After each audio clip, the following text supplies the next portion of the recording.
The rain hammered against the barn roof like tiny metal bullets, creating a symphony of chaos that Marcus Chun had grown to love during his 15 years on the frontier world of New Kansas. He pulled his worn leather jacket tighter as he made his evening rounds, checking on the livestock that had made his small farm one of the most successful operations in the Outer Rim territories. The storm had been raging for 3 days now, and Marcus knew from experience that it would bring both challenges and opportunities. As he approached the eastern pasture where his prized cattle grazed, something caught his eye near the tree line. Through the sheets of rain, he could make out what appeared to be a figure collapsed against the ancient oak tree that marked his property boundary. Marcus squinted through the downpour, his hand instinctively moving to the plasma rifle slung across his shoulder. Out here on the frontier, you learn to be cautious about unexpected visitors. But as he drew closer, his defensive posture melted into concern. The figure wasn't human. It was clearly alien, with elongated limbs and a torso that seemed too thin for survival. The being was curled into a protective ball, and even from a distance, Marcus could see the telltale signs of malnutrition and exhaustion. What struck him most, however, was the obvious swell of the creature's midsection. Even across species barriers, the universal sign of pregnancy was unmistakable. Marcus had encountered various alien species during his time in the military before settling on New Kansas, but he had never seen anything quite like this being. The creature's skin had a translucent quality that seemed to shimmer even in the dim light, and delicate membrane-like structures extended from what he assumed were shoulders. Despite the otherworldly appearance, something fundamentally vulnerable about the scene tugged at Marcus's humanity. Without hesitation, he approached slowly, his hands visible and his weapon lowered. "Hey there," he called out in the standard galactic trade language, his voice gentle despite the storm. "Are you hurt? Do you need help?"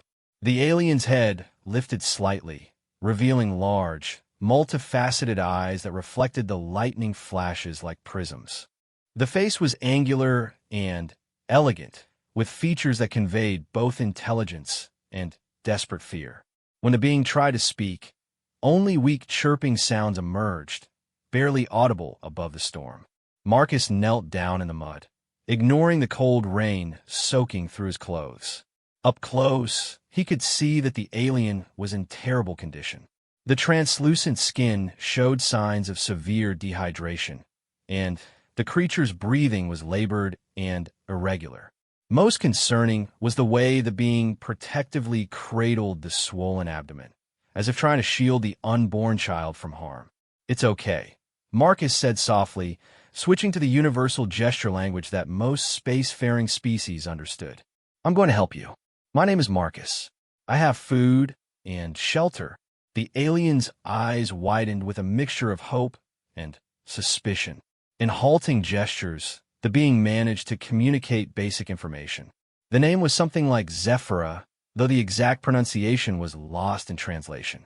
She was a Veilithrin, a species Marcus had heard mentioned in trader conversations, but had never encountered personally. More importantly, she was starving and had been wandering for days trying to find help. Marcus didn't hesitate. Despite the significant size difference and the alien's obvious fear, he carefully helped Zephyra to her feet. She was surprisingly light, which only confirmed his suspicions about her malnourished state. Supporting her weight as much as she would allow, he guided her through the rain toward the farmhouse. The warmth of the kitchen hit them like a wall as they stumbled through the back door. Marcus quickly grabbed towels and helped Zephyr settle into the large chair near the fireplace. She looked around the human dwelling with wide eyes, taking in the simple but comfortable furnishings, the family photos on the walls, and the obvious signs of a life built around caring for growing things. "Food first," Marcus muttered to himself, moving toward the kitchen. He had no idea what Veilithrans ate, but he had learned from his military days that most carbon-based life forms could process certain universal nutrients. He prepared a simple broth from vegetables grown in his own garden, adding mineral supplements that were safe for most known species. As the soup heated, Marcus observed his unexpected guest. Zephyra had begun to relax slightly in the warmth, but she remained alert and protective of her unborn child. Her movements were graceful despite her weakened state, and there was an intelligence in her eyes that spoke of a sophisticated mind dealing with desperate circumstances. When he offered the warm broth, Zephyra hesitated only briefly before accepting. The first taste brought an expression of profound relief across her features, and she consumed the simple meal with the desperation of someone who hadn't eaten properly in far too long. Marcus prepared a second bowl, then a third, amazed at how much the seemingly delicate alien could consume. As the evening progressed and Zephyr's immediate needs were met, she began to communicate more effectively.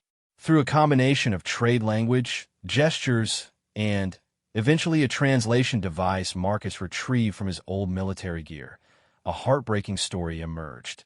The Veolitherans were a peaceful species known for their extraordinary abilities in biological sciences and their deep connection to growing things. Zephyra had been part of a research expedition studying plant adaptation techniques on distant worlds when their ship was attacked by raiders. The brutal assault had killed most of her crew, and she had barely escaped in a damaged life pod. For weeks, she had drifted through space before the pod's failing systems deposited her on New Kansas.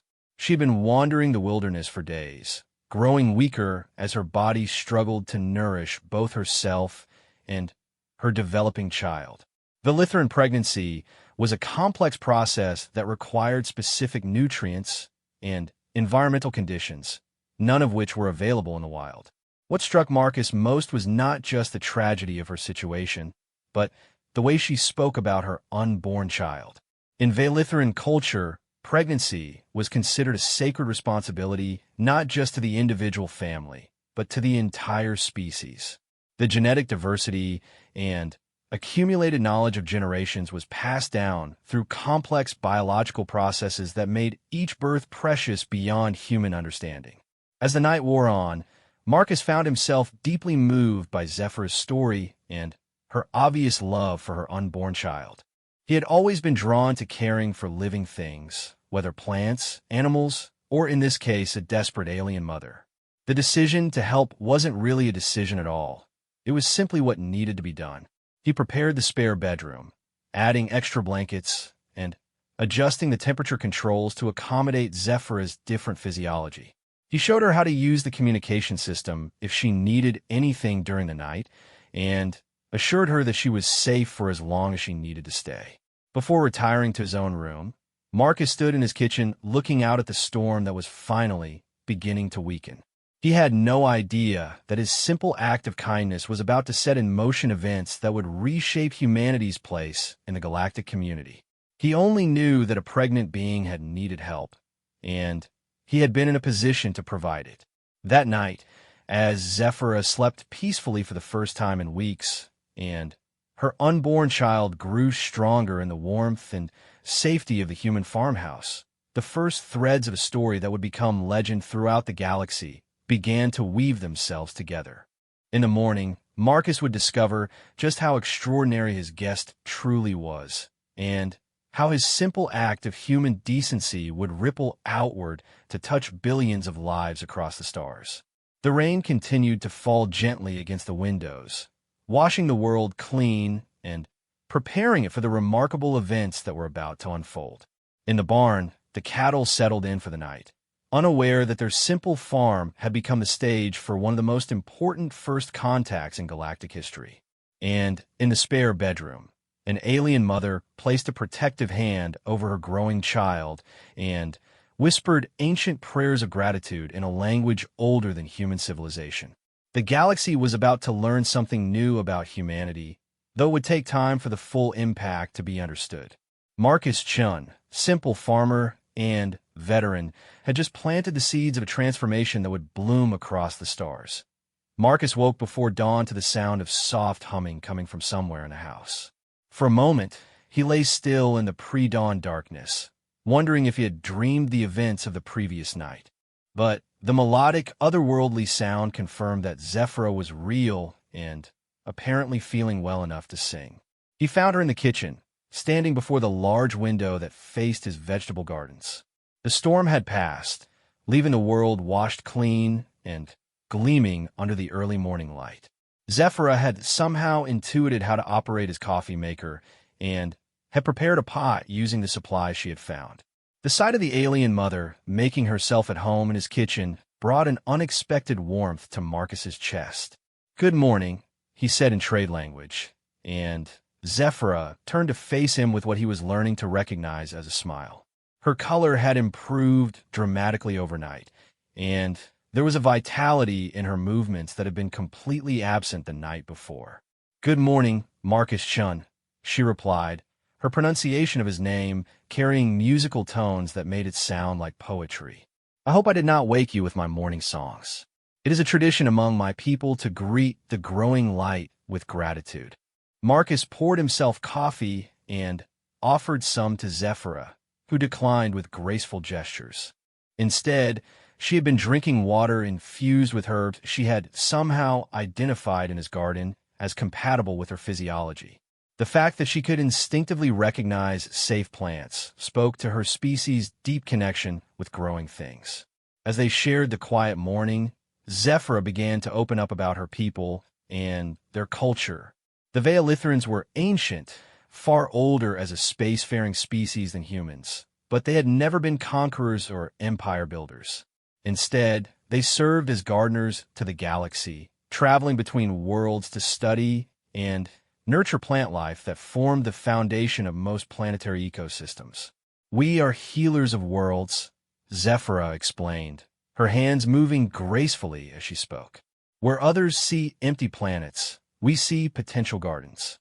Where others see dying worlds, we see opportunities for renewal. It is our gift and our calling." Marcus found himself fascinated by her descriptions of worlds transformed through Veolitharan biotechnology. They could terraform planets not through massive mechanical intervention, but through subtle biological adjustments that worked with natural processes rather than against them. They had saved dozens of worlds from ecological collapse and had helped establish stable ecosystems on hundreds of colony worlds. "But we are not warriors," Zephyra said sadly. "When the raiders came, we had no weapons to fight back with. Our ship's defenses were designed to protect botanical samples, not to engage in combat. We never imagined that anyone would attack a research vessel carrying pregnant mothers and plant specimens." The conversation was interrupted by a soft chiming from Marcus's communication console. He glanced at the display and saw an incoming priority message from the New Kansas Colonial Authority. The timestamp indicated it had arrived during the night, but had been flagged as non-emergency. "Farmer Chun," the recorded message began, "we've received reports of possible alien vessel debris in your sector. If you observe any unusual activity or encounter any unknown life forms, please report immediately to Colonial Security. Do not attempt to make contact without proper protocols." Marcus looked at Zephyra, who had understood enough of the standard colonial language to grasp the meaning. Her expression grew worried, and she began to rise from her chair. "I should leave," she said quickly. "I do not wish to bring trouble to your peaceful home." "Absolutely not," Marcus said firmly, switching off the communication console. "You're in no condition to be wandering around, especially with the baby. Besides, I've dealt with colonial bureaucrats before. They're more concerned with filing reports than actually helping people." Over the next few hours, Marcus showed Zephyra around his farm. She was amazed by his growing techniques, particularly his approach to soil conservation and water management. What impressed her most was his instinctive understanding of plant needs and his willingness to work with natural systems rather than forcing them to conform to artificial demands. "You grow things the way my people do," she observed, kneeling carefully to examine his tomato plants. "You listen to what the plants need, rather than simply imposing your will upon them." Marcus had never thought of farming in quite those terms, but he recognized the truth in her words. His success on New Kansas had come from adapting to local conditions rather than trying to recreate Earth standard agriculture. He had learned to work with the planet's unique soil composition, weather patterns, and native microorganisms. As the day progressed, Zephyra began to make small contributions to the farm work. Despite her condition, She moved with an efficiency that spoke of deep knowledge about growing things. She identified several native plants that could be beneficial to Marcus's crops and showed him techniques for soil enhancement that he had never encountered before. "Your soil has excellent potential," she told him, running the dark earth through her fingers. "With minor adjustments to the bacterial balance and the introduction of certain mineral compounds, your yield could increase by 40% while actually reducing the work required." Marcus was skeptical until Zephyr demonstrated on a small test plot. Using materials she found around the farm and techniques that seemed almost magical, she transformed a section of struggling soil into rich, dark earth that practically hummed with life. The change was visible within hours, something that should have taken weeks of traditional soil treatment.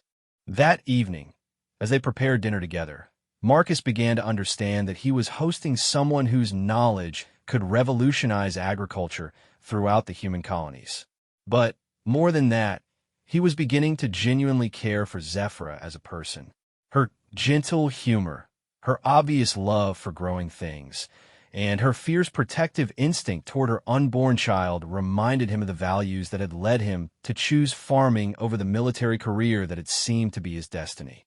The peaceful domestic scene was interrupted by the sound of approaching vehicles. Marcus looked out to see 3 Colonial Authority hover cars landing in his front yard, their official markings gleaming in the evening light.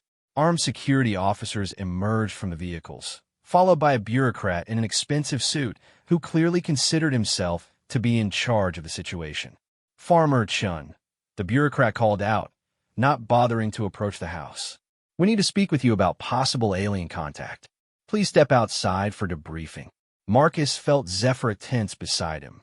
Her eyes had gone wide with fear, and she instinctively moved to place herself between her unborn child and the perceived threat. The sight of her terror made something fierce and protective rise in Marcus's chest. "Stay inside," he told her quietly. "I'll handle this." Marcus stepped onto his front porch, deliberately closing the door behind him. The lead bureaucrat, who introduced himself as Colonial Inspector Vance, launched into a series of questions about debris sightings and possible alien contact. His tone was officious and demanding, as if Marcus were a suspect rather than a citizen reporting information. "I haven't seen any debris," Marcus said truthfully. The life pod had self-destructed upon landing, leaving no trace of alien technology. "And I certainly haven't encountered any aliens." Inspector Vance consulted his tablet and frowned.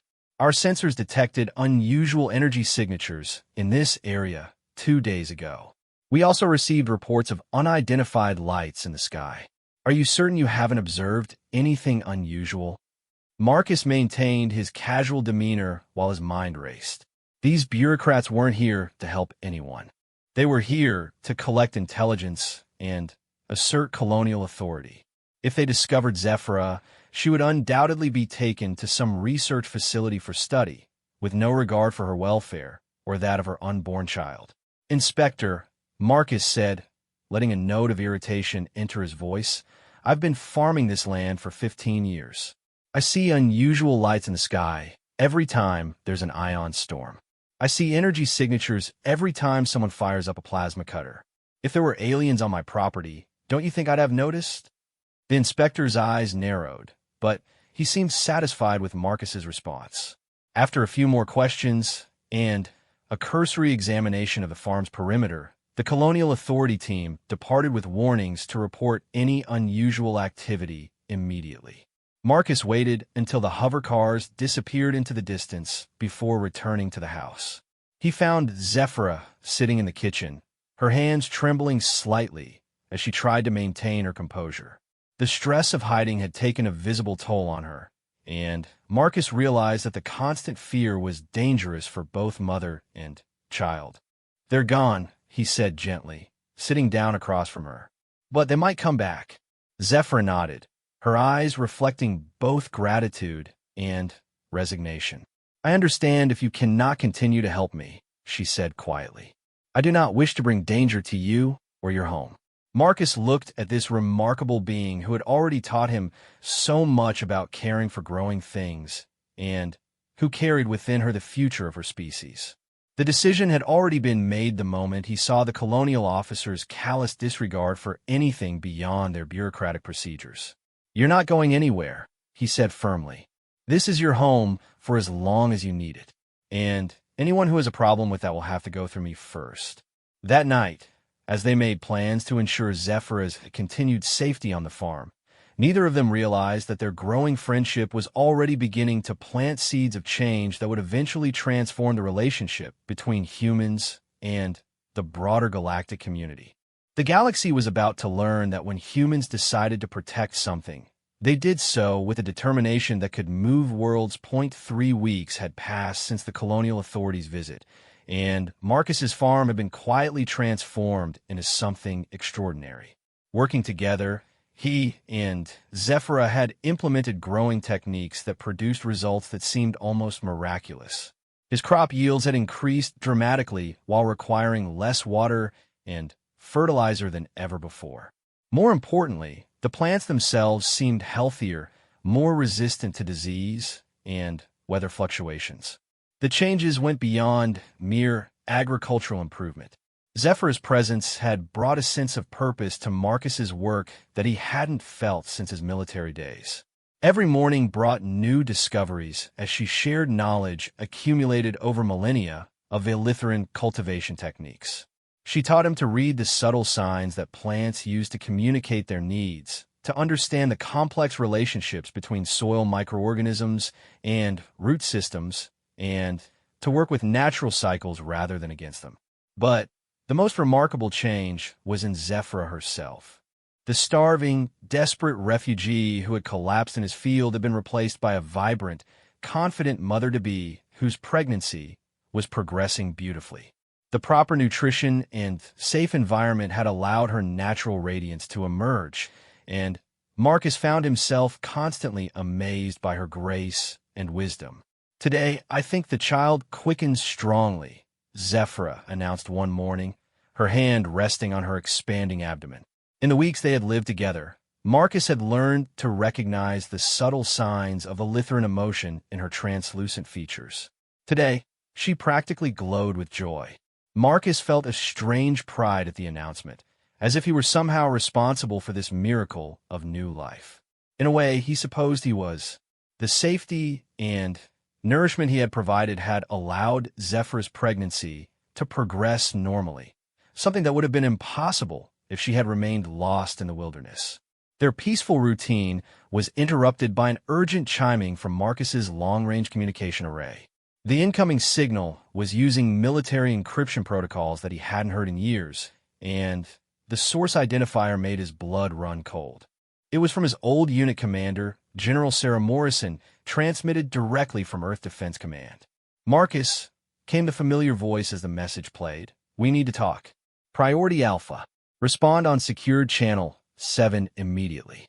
Marcus looked at Zephyrah, who had learned to read human expressions well enough to recognize trouble. He activated the secure communication system and watched as General Morrison's stern face appeared on the holographic display. "General," Marcus said, snapping unconsciously to attention despite his civilian clothes. "Good to see you again, ma'am." Morrison's expression was grim. "I wish this were a social call, Marcus, but we have a situation. 3 weeks ago, our deep space monitoring stations detected the destruction of a Veilithran research vessel in your sector. The raiders responsible were identified as members of the Kronex Syndicate, the same group that's been terrorizing trade routes throughout the Outer Rim." Marcus maintained a neutral expression, though his mind was racing. "I'm sorry to hear that, General, but I'm not sure how this concerns a retired farmer." Morrison leaned forward, her eyes intense. "Because, Marcus, the Veilithrans are not just any species. They're possibly the most important non-human allies we could hope to have. Their biotechnology could solve food shortages throughout human space. Their terraforming techniques could make dozens of currently uninhabitable worlds into garden planets. And, according to our intelligence, one of their pregnant researchers may have survived the attack. The weight of her words hit Marcus like a physical blow. He had known Zephyra was special, but he hadn't understood the full implications of her knowledge and abilities. She wasn't just an individual refugee. She was a living repository of technologies that could transform human civilization. General, Marcus said carefully, "What exactly are you asking me to do?" Morrison's expression softened slightly. "I'm asking you to keep your eyes open, Marcus. If this Valithran researcher is alive, she'll need protection. The Kronak Syndicate doesn't leave witnesses, and they've been known to track survivors for months to eliminate them. More importantly, if she's pregnant, her child could be the key to establishing formal diplomatic relations with her people." After the call ended, Marcus sat in stunned silence. Zephyra approached him cautiously, her alien features showing the concern that had become familiar to him over their weeks together. "Your military commander brings troubling news," she observed, settling into the chair beside him. Marcus turned to face her, seeing her with new eyes. "Zephyra, how important are you to your people? I mean, beyond just being a researcher." Her expression grew thoughtful, and for a moment she seemed to be weighing how much to reveal.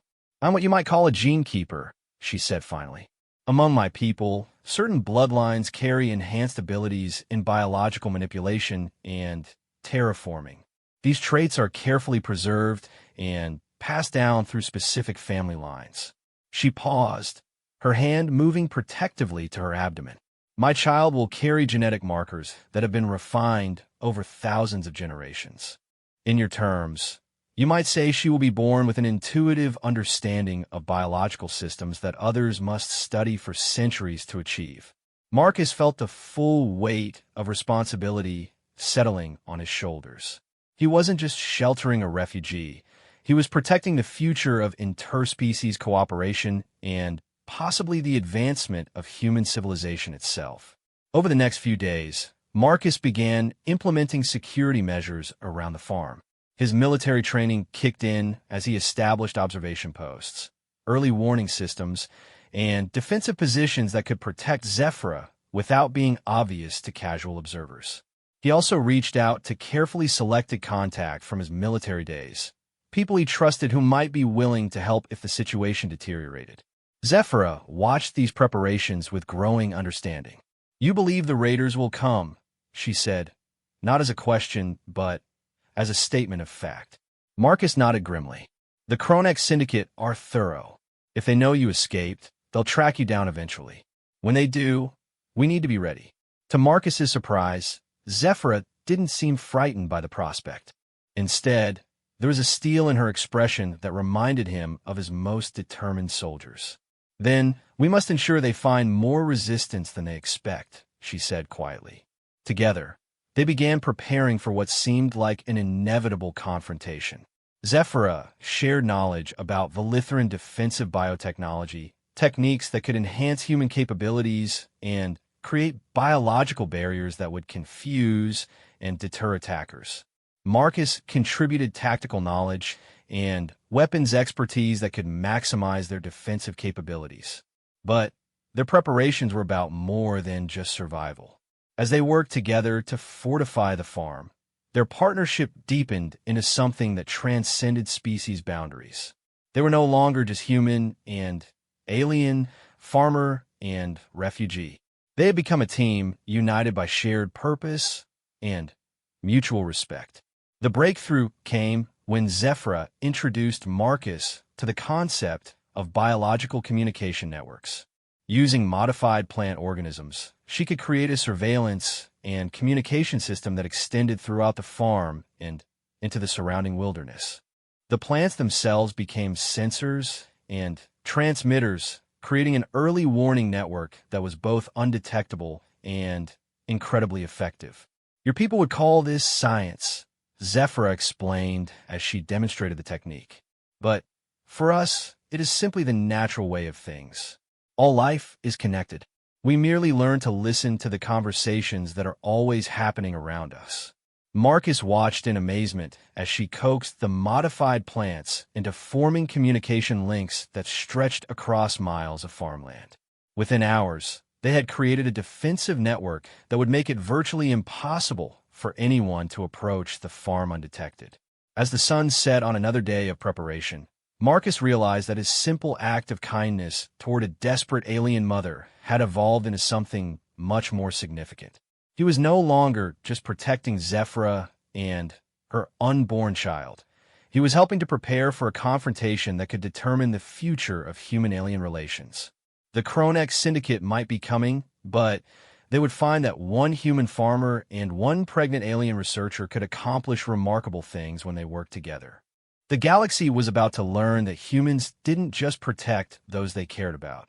They transformed them into allies capable of achieving the impossible.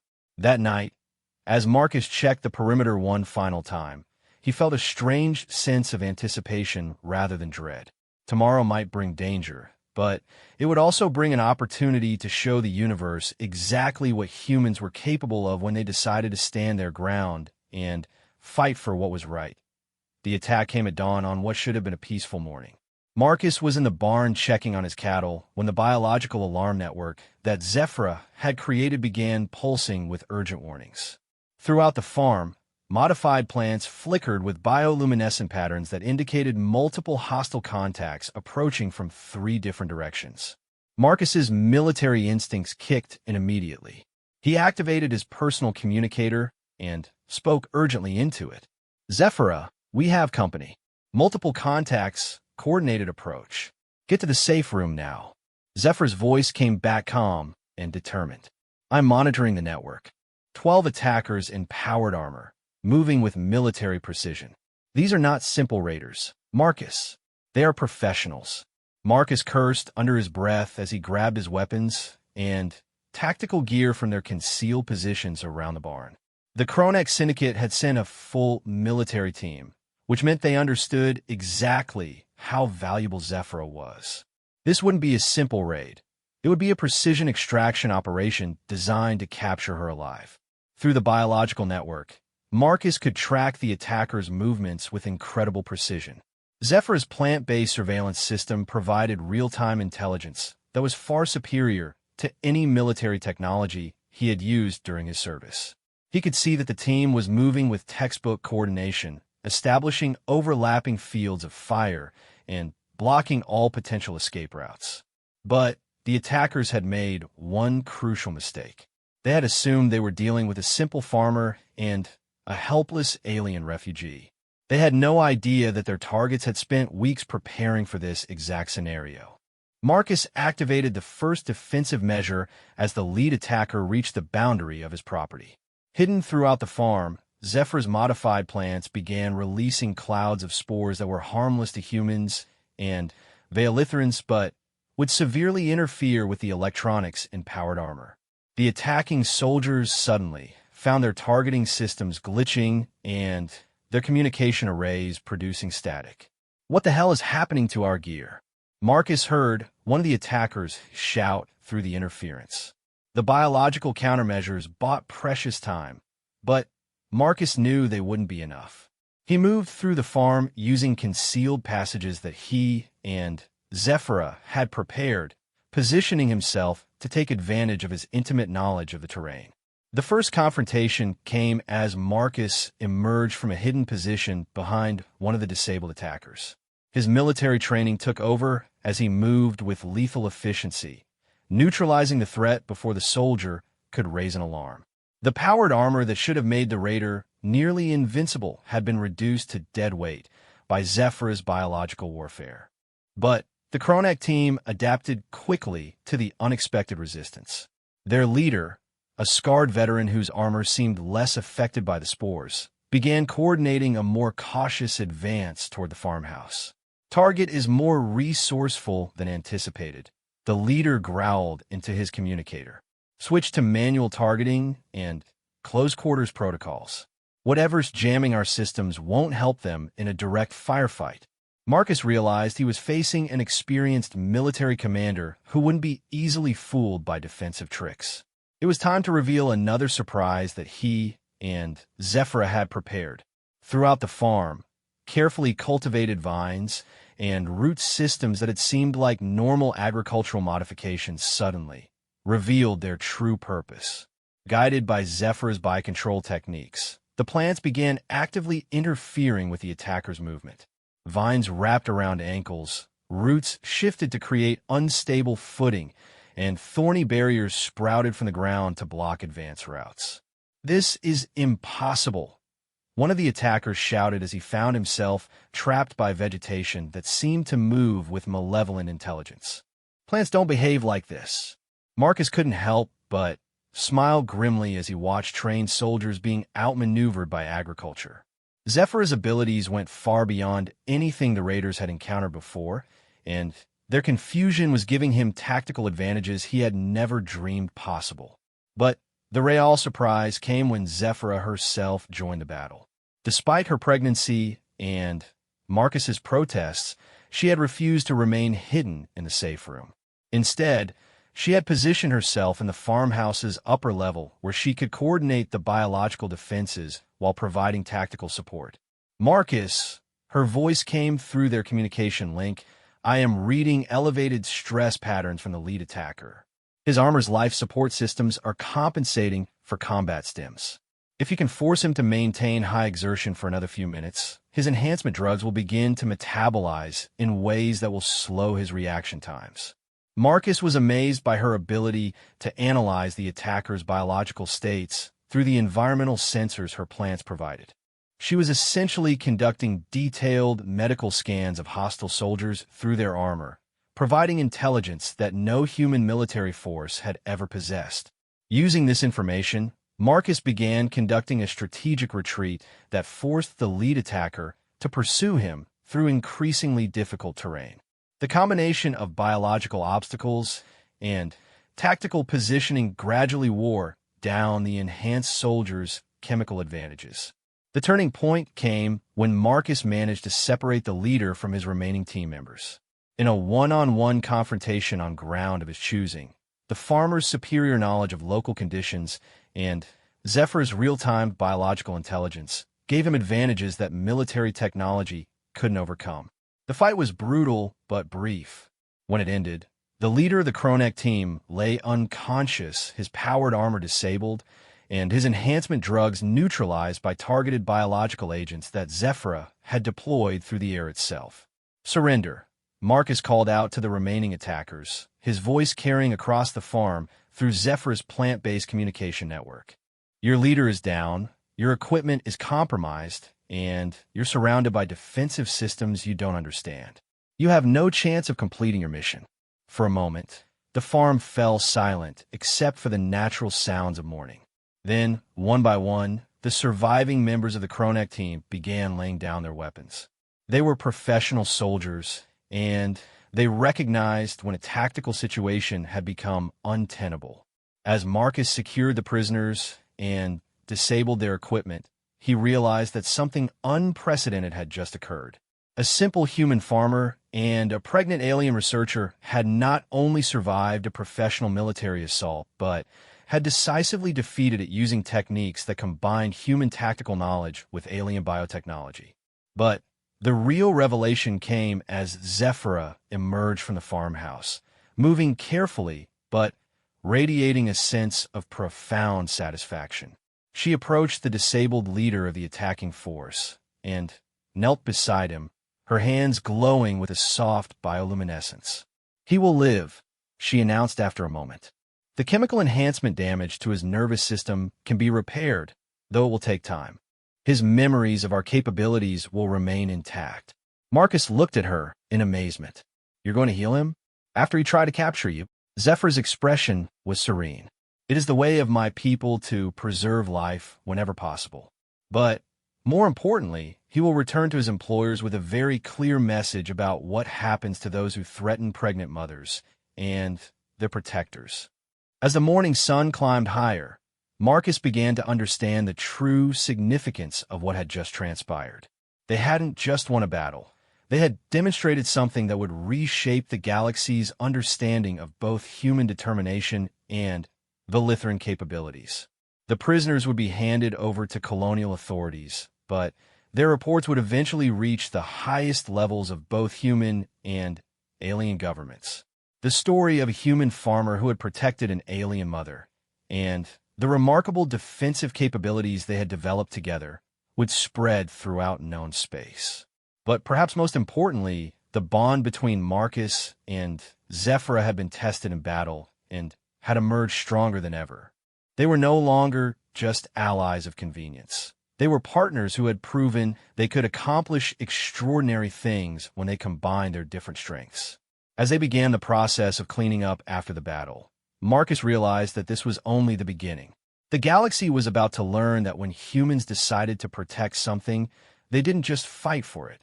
They found ways to make it stronger, smarter, and more capable than it had ever been before.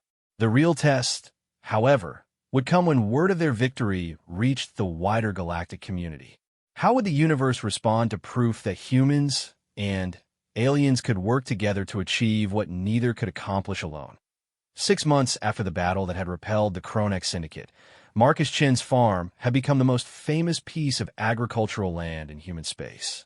But more than that, it had become the unofficial embassy for one of the most extraordinary diplomatic developments in galactic history. The news of a human farmer who had protected a pregnant Lithran researcher had spread through the galaxy like wildfire. But it wasn't the battle itself that had captured the imagination of billions of beings across hundreds of worlds. It was what had happened afterward. Zephyr's child had been born healthy and strong, a perfect blend of ancient Velithran genetics and the environmental influences of her human-protected gestation. The birth itself had been attended by the finest medical specialists from 3 different species, all of whom had traveled to New Kansas specifically to witness this unprecedented event. But the real miracle had occurred in the weeks following the birth. Little Lyra, as she had been named, displayed abilities that amazed even her own people. She seemed to possess an intuitive understanding of biological systems that surpassed even the most gifted Velithran gene keepers. More remarkably, she showed an unusual affinity for human emotional patterns and communication methods. She is something new, Zephyra explained to the assembled delegation of Velithran elders who had finally arrived to investigate the situation. The stress and adaptation during pregnancy, the constant exposure to human thought patterns and emotional rhythms, the biological partnership with Marcus during our defensive preparations, all of these factors have influenced her development in ways we never anticipated. Marcus stood beside Zephyra as she addressed the delegation, holding little Lyra with the practiced ease of someone who had become an unexpected but devoted guardian. The child looked remarkably like her mother, with the same translucent skin and graceful features, but there was something in her multifaceted eyes that seemed distinctly familiar to Marcus, a spark of curiosity and determination that reminded him of the best human qualities he had encountered during his military service. The lead elder, an ancient Velithran named Thessarian, whose age was measured in centuries rather than decades, approached Marcus with the careful respect that a species reserved for momentous occasions. "Marcus Chun of the humans," Thessarian said in formal trade language, "your actions have created something unprecedented in our recorded history. You have not merely saved the life of one of our people. You have participated in the creation of a new form of consciousness that bridges our species." Marcus shifted uncomfortably under the attention of the assembled dignitaries. Representatives from dozens of worlds had gathered on his simple farm, transforming it into an impromptu center of interspecies diplomacy. Earth's government had sent their finest ambassadors. The Velithran hierarchy had dispatched their most respected elders, and even species that had never before shown interest in human affairs had sent observers. "I just did what anyone would do," Marcus said, unconsciously echoing the words he had spoken so many times over the past months to an endless parade of reporters, historians, and government officials. But Thessarian's expression suggested that the elder understood something that Marcus himself was only beginning to grasp. "No, Marcus Chen, what you did was uniquely human. Your species has a remarkable capacity for protection and adaptation that we had not fully appreciated. When you decided to shelter Zephyra, you did not simply provide safety. You created partnership. The formal ceremonies that followed would be recorded in the historical archives of a dozen civilizations. The Velithran Concord officially recognized Marcus as an honorary member of their species, a designation that had never before been granted to any non-Velithran. The Earth government awarded him civilian honors that placed him among the most decorated non-military citizens in human history. But the real changes were happening at levels that transcended ceremony and politics. The agricultural techniques that Marcus and Zephyra had developed together were being studied and implemented throughout human space. Crop yields on struggling colony worlds increased dramatically as farmers learned to work with biological systems rather than simply imposing mechanical solutions. The defensive biotechnologies they had created during their preparation for battle revolutionized both military and civilian security systems. The idea of using living organisms as surveillance and communication networks opened entirely new fields of research that benefited every spacefaring species. Most importantly, their partnership had become a model for interspecies cooperation that was being replicated on worlds throughout the galaxy. Humans were being invited to participate in Velithran terraforming projects, while Velithran bioengineers were helping to solve environmental problems on human worlds. As the formal celebrations wound down and the various delegations prepared to depart, Marcus found himself alone with Zephyra and Lyra in the farmhouse that had started it all. The baby was sleeping peacefully in a bioadaptive cradling system that Zephyra had grown from modified plant fibers, her tiny features peaceful and serene. "Do you ever regret it?" Zephyra asked quietly, settling into the chair where she had first shared her story with Marcus. "Your life has become so much more complicated than it was when you were simply a farmer." Marcus looked around the kitchen where they had shared so many meals and conversations, where they had planned their defense against the raiders, where they had celebrated Lyra's birth and welcomed delegations from across the galaxy. The space was the same, but everything else had transformed beyond recognition. Complicated, yes, he admitted, but not regrettable. "I've learned things I never could have imagined, seen the universe from perspectives I never knew existed, and helped create something that might make life better for beings across hundreds of worlds." He paused, watching little Lyra sleep. "Besides, I think we're just getting started. Lyra is going to grow up in a universe where humans and Velithrans work together as naturally as breathing. What kind of world will she and others like her create?" Zephyra smiled, and Marcus caught the shimmer of tears in her multifaceted eyes. "A better one than either of our species could have built alone." Outside, the sun was setting over fields that now grew crops designed through human Velithran cooperation, tended by techniques that blended ancient wisdom with practical innovation.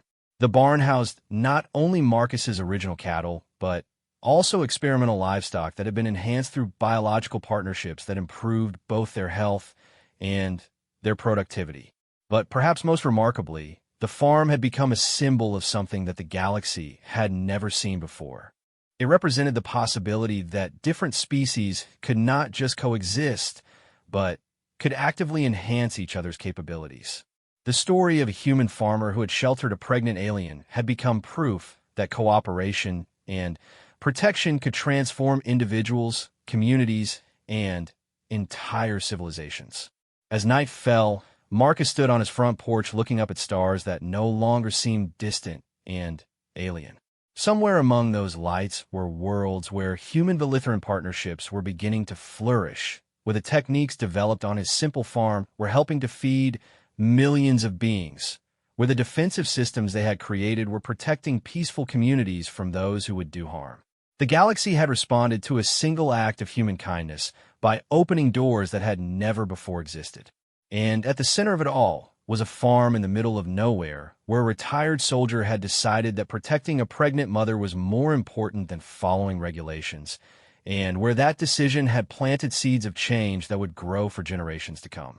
Little Lyra stirred in her sleep, and Marcus smiled as he realized that her generation would inherit a universe where the barriers between species had become bridges, where protection and partnership had replaced suspicion and isolation, and where the simple human instinct to help those in need had become a force for transformation across the stars. The galaxy had learned something new about humanity that day when Marcus Chun first offered shelter to a desperate alien mother. And that lesson continued to echo across the stars, growing stronger with each passing day, proving that sometimes the smallest acts of kindness could reshape entire civilizations.